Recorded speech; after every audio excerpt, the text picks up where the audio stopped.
বাঁকুড়ায় জোর বাড়ল বিজেপির। ধর্মের ভেদাভেদ ভুলে 200 জন মুসলিম যোগদান করলেন গেরুয়া শিবিরে। রাহুল সিনহার নেতৃত্বে নয়া সদস্যদের হাতে উঠল দলীয় পতাকা। বাংলায় কিভাবে এই সম্প্রদায়কে সামলাবে বিজেপি? তবে কি শুভেন্দু অধিকারীর কথাই এবার সত্যি হচ্ছে? এই প্রসঙ্গে কি বললেন পদ্ম শিবিরের উচ্চপদস্থ কর্মকর্তা সুকান্ত মজুমদার? নিজের কানে শুনে নিন। বছর ঘুরলে বিধানসভা নির্বাচন, কিন্তু তার আগেই গোটা রাজ্যের চারিদিকে ভাঙছে তৃণমূলের ঘর। মুর্শিদাবাদে এক প্রকার ধুমধুমার কাণ্ড চলছে রাজ্যের শাসক দলের বিরুদ্ধে। পাশাপাশি তৃণমূলের সাসপেন্ড বিধায়ক হুমায়ুন কবিরের বাবরি মসজিদ নির্মাণের ঘটনা গোটা দেশের রাজনৈতিক মহলে আলোড়ন সৃষ্টি করেছে। আর এবার পূর্ব মেদিনীপুর, মুর্শিদাবাদের পর বাঁকুড়াতেও একই ছবি ধরা পড়ল। তবে গেরুয়া শিবিরে এবার নাম লেখালেন 200 জন মুসলিম সম্প্রদায়ের মানুষ। চলতি সপ্তাহে বুধবার বাঁকুড়া সার্কিট হাউস মোড়ে একটি দলীয় কর্মসূচি অনুষ্ঠিত হয়েছিল বিজেপির তরফে। সেখানে যোগ দিয়েছিলেন বিজেপির প্রাক্তন রাজ্য সভাপতি রাহুল সিনহা। আর তার উপস্থিতিতে মুসলিম সম্প্রদায়ের 200 জন মানুষ পদ্ম শিবিরে দলীয় পতাকা হাতে তুলে নেন। যদিও অনেক আগেই শুভেন্দু অধিকারী জানিয়েছিলেন তাদের দল বাংলাদেশে অনুপ্রবেশকারী মুসলিম বিরোধী, তবে তাদের দলে ভারতীয় মুসলিমদের জন্য যথেষ্ট জায়গা রয়েছে। আর এবার সে কথাই যেন প্রকাশ পেল।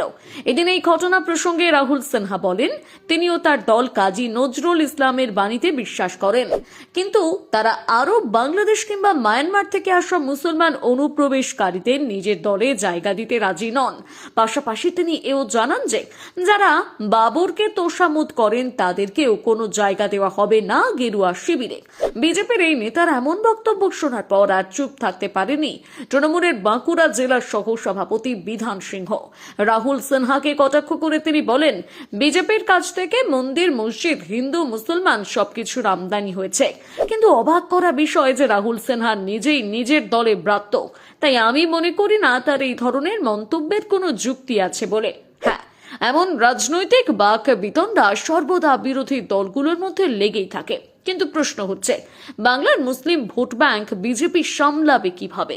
এই প্রশ্নের অবশ্য স্পষ্ট উত্তর দিয়েছে স্বয়ং বিজেপির সাংসদ সুকান্ত মজুমদার। এক সর্বভারতীয় সংবাদ মাধ্যমকে এই প্রশ্নের উত্তরে তিনি বলেন বাংলায় 30 থেকে 35% মুসলিম ভোট রয়েছে, আর এই ভোটগুলি বাংলায় ধর্মের ভিত্তিতে পাচ্ছেন মমতা বন্দ্যোপাধ্যায়। কিন্তু তিনি রাজ্যের সংখ্যালঘুদের কোনো উন্নতি করেননি, তিনি শুধু বাংলায় ইফতার পার্টি দেন, মহরম করেন। তিনি আরো বলেন যত অশিক্ষার কুশিক্ষা রয়েছে এই সম্প্রদায়ের মধ্যে, তাই এদেরকে ভুল বুঝিয়ে রেখে দিয়েছে তৃণমূল। এরপর তিনি নিজের দলের প্রসঙ্গ টেনে বলেন তাদের দল সকলকে ভারতীয় হিসেবে মনে করে, তাই হিন্দু মুসলিম বিভেদ সৃষ্টি করে কারোর জন্য আলাদা কোনো স্কিম নেই বিজেপির। তাই বাংলার হিন্দুরাও তাদের থেকে যা সুবিধা পাবেন সেই একই সুবিধা মুসলিম সম্প্রদায়ের মানুষরাও পাবেন বলে জানিয়েছেন তিনি।